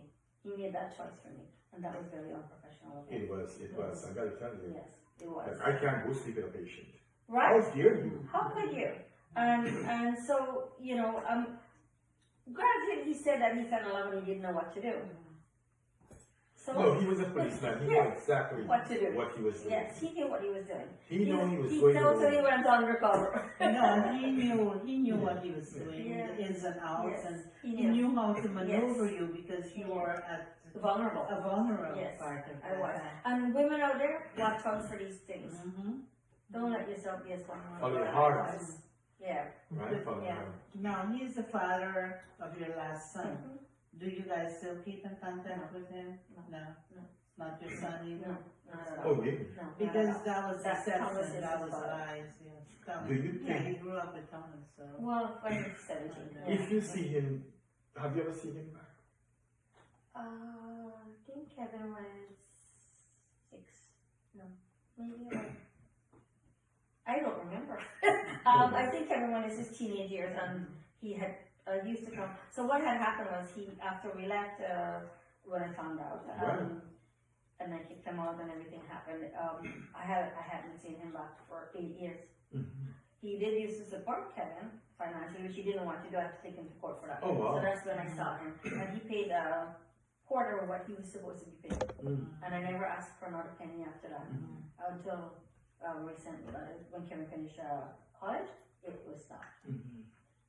But in the meantime, after 8 years he hadn't seen Kevin, he decided he wanted to see Kevin. So there was no way that I was going to let Kevin see somebody he doesn't know, right? So I did fight him on that, and we had to get the Children AIDS Society to come in. We have a Canadian, I don't know in America if you have that. Yeah, but we have a child supportive. Yes. So they had to give him supervised visits. You're right. And We then- have that in Yes, and then eventually from supervised visits, he got every other weekend, right? Kevin hated him. He didn't know this man. Wow. He didn't like him. He had no clue who he was. And he would call me and say, Mom, I'm so bored. And he, you know, like he didn't know. And then eventually he probably saw that Kevin didn't want to be there. And as Kevin became a teenager, he just stopped going on the relationship. You know, I find those kind of things so hard because as a father, as a human being, anytime I have a child, I want to be my child life, no matter whatever goes on. Because I know how life, the work can be brutal to people, and I would want to be there for my children. I'll give my sons my last breath. You know what I'm saying? Yeah. And so it always bothers me to see that people, like, I can't let court tell me to take care of my kid. No, What are exactly. you talking about? No, I want to be the human being, the kind human being that I am, to take care of my children. Because you know what? You know, I just want to share this with you. When I get my boy, my sons, my wife could get support from the government to take care of them. I said, I don't want a can of milk to take care of my boys. Let me work hard. Let me get sleepless night. But I want, when my boys grow up, they will say, Daddy, work hard to take care of me. Exactly. You know what I'm saying? Yes. I know exactly what you're saying. Because I could have done the same thing. I could have stayed in the shelter. I could have stayed in the system. I didn't. I didn't stay. I didn't take welfare. I didn't. Nothing. As soon as I could have gotten out of that shelter, I did. Wow. And I went and I got an apartment, and I was living on my own, and I took care of my children. Many times we went to talk a little bit to eat, or maybe something very. My daughter, to this day, she says, Mom, I never knew we were poor. Oh, my son said the same thing. Daddy, you're rich. Yeah. Guess why? They get everything they want. That's right. But she said, you never let us knew that we were poor. Yes. You never let on your difficulties. Yes. You face them head on by yourself. And I made sure that, you know, she said, he used to make a bologna sandwich and we thought it was the best meal ever. So that was the poorest meal ever. You know? But it was made with love. So and fun. We did a lot. I'm not checking the time. I just want to come back to the inspector. Do you think a guy can love two women at the same time? Or you think one is love and one is lust? Or...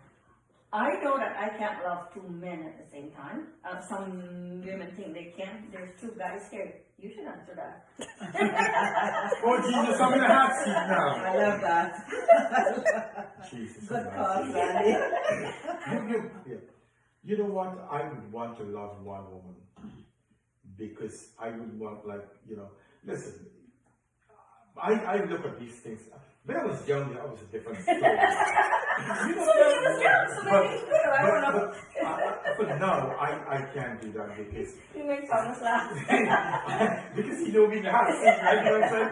But you know, I want the woman I love. I should give her my unconditional love. I want my wife. Sometimes she misbehaves. I hope she's watching. Sometimes when I say misbehave, I don't get the credit that I need. But I want her to feel love. I want the woman that I go with to feel love and to know that I will take care of her to the very end of time. I don't want to beat. I wouldn't beat my wife. I wouldn't slap her or something. I get mad with her because she wronged to me. but in my book, I want my wife to feel very special in life. And sometimes I have to ask her, do you think you're lucky you get me? That's okay. But I want to come back to that, what you just said, right? I was loved. I was feeling like I was yes. I thought I was the queen, and my family thought so. They thought I landed the jackpot. This Really? man loved me so much, he never left me alone. Oh, wow. Jandy, Puja, He's there. party, He's a everywhere. brave man. He was there. We went on vacations. I met his family in Trinidad. Yes. I never felt so lucky in my life. Oh, wow. I thought I was in love with you. He loved me.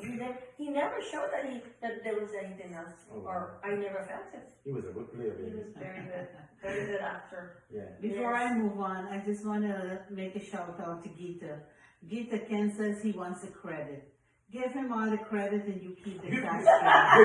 You keep the cash, give him the Give him credit. the credit. You know, as we're talking about this, and it's a serious Yes, conversation. it is. And this goes for my wife too. And I don't bring all these things unless I see it affects me. I believe that a lot of women do, and men too, do not give their husband or wife credit. They don't say things. And I tell people the other day, say what you mean what you say. Tell each other how you feel. This will avoid a lot of trouble, a lot of heartache. Yes. So ladies and gentlemen, if you're watching me, take it, experience. Yes. Tell your wife how much you love them. Tell your husband how much you love them. Rub them hand a little bit. Yes. Give them some credit. Yes. Am I right? Definitely. He's not wrong at all. And that's the one thing that Thomas and I have. Right. We tell each other. I mean, we're still newlyweds, you would say, right? Or, you know. But we tell each other. And we remind each it's other important. that you're important to me. Yes. You know, he would text me and say, "Hi, sexy." Oh, yeah. You know. Oh, Jesus. Like, that's what I'm there. That's what I do to every day. Yeah. Wow, that's You know, and it keeps the good relationship. And you know, I have to shout out to my sister and brother-in-law. They just celebrated their 37th Oh, wow, anniversary. congratulations. And they're still in love. Oh, beautiful. Yeah, they still Bless love them. each other. Congrats. Happy Happy anniversary. anniversary. We've had some time. Yeah, they'll, you know, but my brother-in-law is such a loving person, and so he doesn't, even if my sister will fight with him, he'll make a joke of it. Oh, really? Wow. Yeah, and they get along so well. So that was the person that was supposed to marry to my first husband. Oh, really? And because she had already fallen in love with my brother-in-law, I took this space. Oh, Jesus. It's fine. You guys, The second one, Wait, the second one. I'm just going to tell you guys, this is the first book. You got to fight. I'm waiting for the second book. I'm talking about reading one time. We're going to get another 8. If you know that I know her, we will talk about the second book. It will be more juicier. Well, to all the couples that you say everybody has fights and ups and downs, happy anniversary, and I wish you all your ups and downs be under the covers. Yeah, I feel like to my wife. If you want to fight me, baby, bring it on. I like that. So I think then after what we just said, this would be a question for you, Ken. Okay. Being the man, do you believe a man can love a woman and hurt her at the same time? No, I believe that, no, upset and hurt is 2 different stories, you know. But it all depends on the relationship. It is not my, but let's talk a little politically correct. Women can feel hurt for some simple things, Yes. right? Yeah, and because some Right. women are more emotional. Emotional. So, And it's because we are love on. right. And for things that men Right. aren't even aware that they did. Sometimes I get that. Even though, you know, I might sometimes do that with Thomas and he would look at me like, what? I have what bringing that makes me want to say that me can live with time, me can live without time. I know. But it is my only goal and my aspiration, Sandy, as we on this show, that I could say, you know, to the world that, you know, we all pass this world one time. There is no second coming. And we should treat each other good and be respectful to each other. Sometimes, because, you know, what changed me more when my wife was giving birth, but she misbehaved sometimes. So don't think, you know, what changed me much more about my wife and why I don't want to hurt her is that when my firstborn, he was going to born, I went with her to the hospital and I saw the pain that she was going through to bring forth my son. from 9:15 in the morning, and my son born 5:13 in the afternoon, and the pain and the agony which was going on. But you know me, I was playing a little bit too. I was like, come on, girl, push that baby out. Let me see my son. You know what I'm saying? Push hard, take 2 breaths. But when he born, I crumbled. All my cookies crumbled because here it is, I became a father. And I think we should, I do really make an effort to make my wife happy. I make it my effort to do whatever I can to make her happy. Does she does that? Sometimes she don't. Right? I'm going home tomorrow. What is this? Umbrella. Well, you know, I think I will be honest with you. Everybody can go out of their way to make somebody else happy. But I find you have to make yourself happy. Correct. Right? Yeah. You have to find that happiness within. Correct. And if you can find that happiness within, then you can give that happiness to somebody else. And you have to love yourself. If you can't love yourself, nobody else can love you. Sandy, you're a coach. You're a coach and I'm a nurse. And whatever is, and you should know this, whatever in the cup is for me. What flows out and you see every day is the abundance of love and joy that's coming out of me. But I'm spreading around. Spread around, yeah. Yeah. Because the time, when you make me think I'm in school now, if I don't love myself, and you're correct, if I don't fill myself with love, then I have nothing to love. We might probably need to talk a whole lot. I know about love. You know, I was upset with 2 people. And I was upset with them because they were not showing us me and my wife, any kind of love. And I used to get so upset. And one day I asked myself this question, I asked it my own self. If you don't have love, then you can't give love. No. You get what I'm saying? Yeah. So that's where it gives me some form of comfort. Yeah. That if she don't have love, she can't Give it. Yeah. She can give it. Yeah. But go ahead, my queens. Yeah. Yes, Sandy. Now you're a public figure, I must say, and you have to deal with good criticism and bad criticism. How would you take bad criticism? How do you deal with that? I do get bad criticism, and especially from people who have known me. And I actually, when I wrote the book, I got somebody wrote on my Facebook saying that I was lying, that it was the other way around. I read that book. I read that piece. Yeah, that I was lying, that it was the other way around, that I was the abuser. Oh my goodness. Yeah, I was the abuser, and I was the one who abused my ex-husband. I just take it with a grain of salt. People will come at you all the time with all kinds of things. You have to be true to yourself. And you have to be true to what you believe in and what you value. And people will say all kinds of things. Not two people will always agree with you. Exactly. Right? Exactly. So it's what you believe in and what you want to follow. And I feel that, if people don't believe me, that's on them. That's not on me. Right? Yeah. Just their loss, yeah. Yeah. I believe your book, the story is so fascinating, not fascinating, but intense. it is so intense, Yeah. that's the word, that I think it's a movie. Oh yeah. It's a material for a movie, right? If you're offered a deal to make the movie of The Unwanted Wife, would you accept it? Absolutely. Absolutely. Right? Absolutely. Yeah. I actually would like to do that. Yeah. Yes. Let's work it. Yes. Let's work it. You could work I it. definitely want to do that because You play your own star? You have the looks? Oh no, man. You're a younger person, but you Yeah. still play your part. Yeah. And I can be like the mother-in-law or I something. know, right?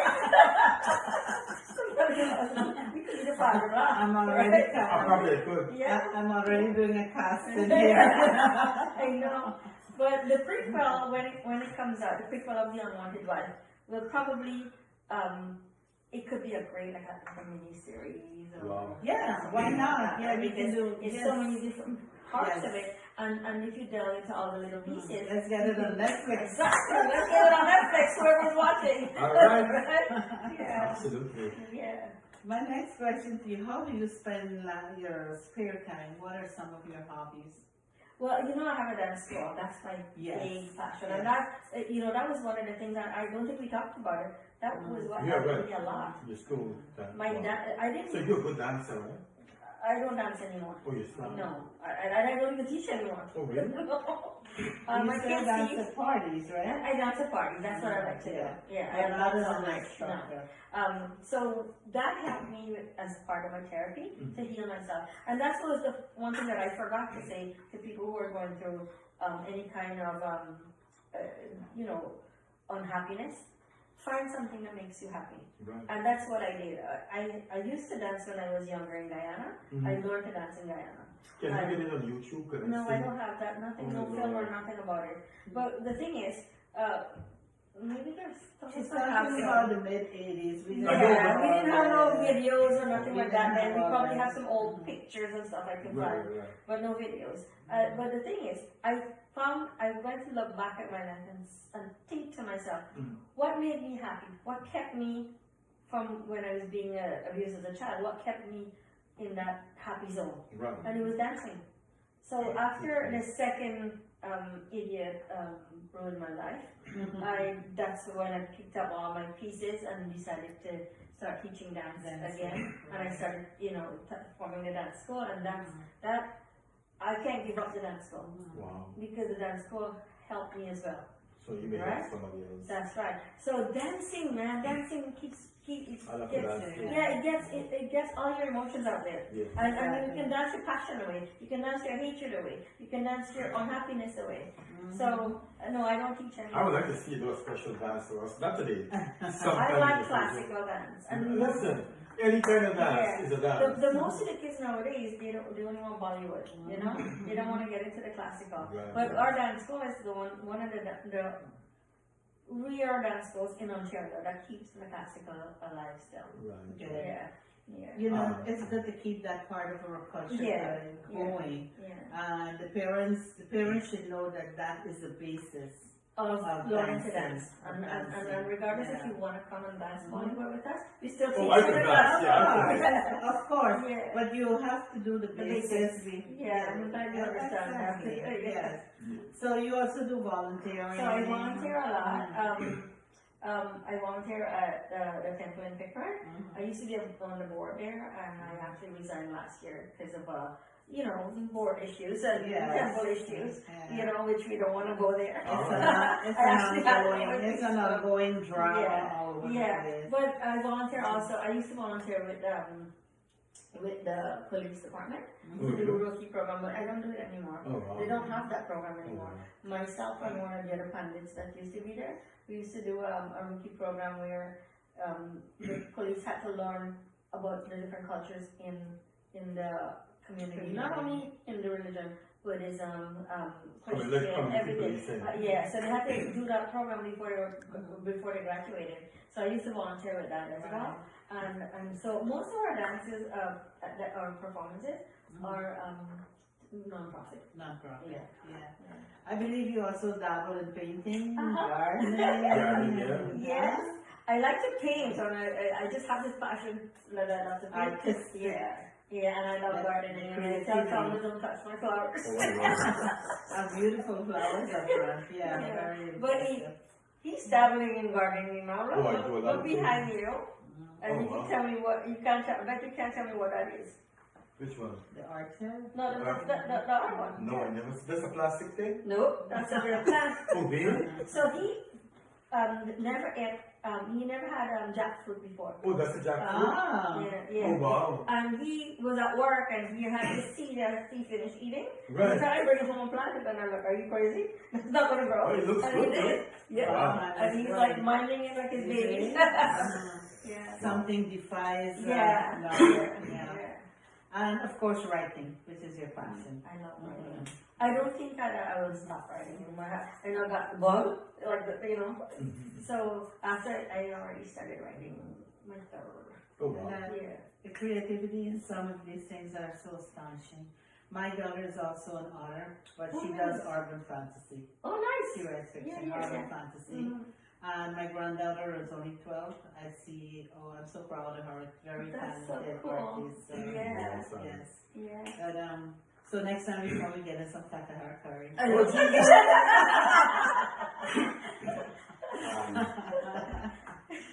So now let's ask you, you're such a beautiful woman, Oh, so thank you. endearing, so kind, and such a humble person. You're a people person, I can see, you know. I was kind of afraid to approach you at first, but you're so approachable. And when I requested you as a friend, I was so happy that you responded, and thank you so very much. Anybody who wants to be my friend on Facebook, go right ahead. As long as you don't abuse me. Or put anything on the face over there, like in the, you know. Yeah. What do you do for self-care? You mean like beauty care? Or- No, or keeping care for yourself fit and healthy. And So, also the You know, beauty is with all the things that you went through in life, with all the abuse and so on, what you do on a daily basis to help you keep sane, to be this joyful and happy person that you are. So I have a very good friend of mine. I'm going to shout out to Patricia. She's my Hi, hairdresser. Patricia. She's my hairdresser. I've known her for about 25 years. Oh, really? And the one thing that I never gave up was taking care of myself. Oh, wow. Yeah, and I think I got that from my mom. And my mom always looked good. To this day, she's, she's like to look good. And I think I take after her for that. But I eat healthy, or I try to eat healthy. Oh, wow. But I also think that as long as you're forgiving, right. and you're giving that love, It shows. it shows. And if you're unhappy within, you can't be unhappy without, right? You sound like a teacher. Well, no, I like to take care of my hair. Yes. I like to take care of myself. Like we said, hair is the beauty of a woman. Right, yeah. Patricia, great job. I love her hair. Patricia, can I come to? You look, I think she'll tell you. Oh, she's coming something from the No, even though I was going through all my crap, I still used to go see Patricia because I wanted my hair to look good. Because you know something, if you don't look good, you don't feel good. Yes, So it's true. yes, you It's you true. want that extra bump. Yes. And when you see people, you can, Yes. I have a thing every time I go out, I'm too lazy to put on makeup and things like that. I go and I meet people. How can we get a photograph with you? Yeah, and the next time I'm all, dressed up and decked out, now one soul comes to me. It always happens that way. But my kids will tell you, I don't want to without lipstick. I love lipstick. Oh, good for you. I think lipstick brightens up your face. Yeah. Since I was small, I can't seem to go out without the eyeliner. I yeah. feel naked without the Okay. eyeliner. I can do without the eyeliner. It's But the not the lipstick for lipstick. me. And I can do without the lipstick, but I need the eyeliner. Yeah. I don't know why. The question I want to ask you if you had to live your life all over again, what would you do differently? If I would go back all the way I want to answer sure. her, but I will. Well, go ahead. You can answer that. Yeah. As I had known that I could have said that I was being abused as a child, because my childhood was robbed away from me. It was taken away from me, and Your that innocence. yes, my innocence was taken away, and if I could go back and really, I would tell somebody earlier than I did. Yeah. And if you had And if I had met, Tom? well, if my parents had, Thomas has always said he was born in the wrong country. Oh, really? Yeah. You are born there? Yes, he was born in Jamaica. Oh, really? Oh, he can just let that kids out fish. Yes, Wow. and he loves Jamaican food, Oh, and he loves Jamaica. So he thought that his mother brought him in the wrong country. So, but for me, I would have gone back and did so many things differently. Like, Right. and I can't tell you a little. I could probably tell you a little bit about my prequel, but there's some things in that book that I actually. How the book is written is if Maya is telling Scott her story when she was younger. Right? So she's telling it to her husband. And you'll see how she says, if I had known better at the time, or if I wish I had known, but it is what it is. And I feel now that I had to live that so that I can become a coach. It was meant to be. Meant to be, exactly. That's what I said. You had a destiny to fulfill. Yeah. Unfortunately, I had to go through all that. You had to go through that journey to Yeah. reach the destiny. Yes. Right. That was going to be my next question for you. The story of the unwanted wife is very similar to Sandy's journey in life, right? I was going to ask you, what can you tell us, a sneak peek of your second book, The Ungracious Daughter? Ungracious Daughter. So, yeah, can we get a sneak peek into yes. it? So The Ungracious Daughter tells about everything leading up to when the arranged marriage happened with Maya. Going back to the abuse as a child, going back to how it was dealt with. Occasions of it actually is very graphic on what happened in the abuse, and it also tells of attempted murder, and yes, it was not my attempted murder. It was not on me or on Maya, but very similar to what happened in my real life. Yes. Is Maya the protagonist of the second book as well? Yes. So Maya's telling this story to Scott. Is there going to be a third, a sequel? Probably. But my next project, you're gonna laugh when I tell you what I'm gonna be writing about in my next project. It's totally different from this. I'm going to be writing zombie stories. Oh, Jesus. People like that. I've had a thought of doing that before, you know. I've been compiling a few stories. I already planned on it. Yeah. And my brother, who unfortunately passed away not too long ago, he was the best zombie storyteller. And I can, you know, sometimes I can kick myself now. Why didn't I tape it? Why didn't I take the time to write it out? You always think that you have time, you know, you have time, and you keep putting off stuff. Yeah. So write that book, you know. Well, it's going to be series of books. Yes. It's going to be 5 series. I already have the titles of them. Good. One called Olai, one called Sukanti, one called Mugeza. Anyway, we got 3 minutes, but 3 minutes more to go. You're watching the Ken Rampersaud show here on Untitled Radio. I'm going to ask my co-host to close, and then I'm going to and then I'll say my final piece. I have to say the final piece. All right, once again, thank you viewers for looking at the Ken Rampersaud show, and from our hearts with Radhika and Ken. It's been a pleasure and delightful evening here. We had a lot of fun, and we got to know the beautiful Sandy a little more in detail. Ken said you will be doing this view again, right? I'll try to put it on tomorrow. Yes, we will be trying to put this on live again tomorrow evening. We will be traveling back from Canada to New York, so we may be very, very tired, I believe. And and he is going to put it on tomorrow night. So those of you who didn't get a chance to look at it today, please log on tomorrow night, Island Zone Radio.